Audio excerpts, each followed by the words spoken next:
Next tonight, a West London youth centre helping in the fight against knife crime is facing an uncertain future. The Avenues in Kensal Rise has lost its funding from Westminster Council and is struggling to get the private funds together. As Luke Hanrahan reports, it's already impacting on what they can offer.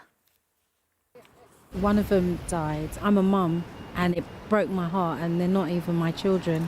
Carol is a youth worker in Kensal Rise, a place which has had its fair share of knife crime victims.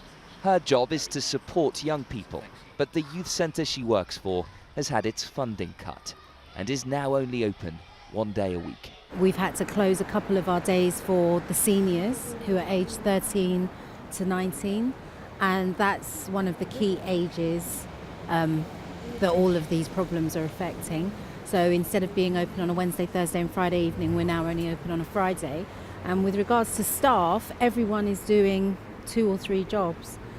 Hey guys, and welcome to Avenues Radio.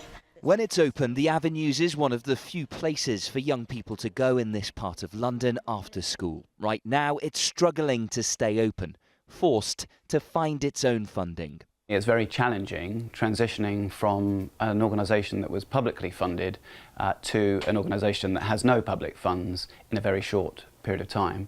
But most distressing of all has been the fact that young people who most need our services in an area of great inequality aren't able to access this service more than once or twice a week, if lucky.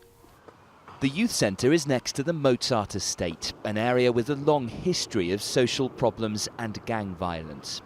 In the end, we have to intervene early. We have to prevent these issues arising, and youth services are so critical to this, partly because of the activities themselves, diverting people, keeping people off the streets and out of trouble, but also because good youth workers are such a vital source of information.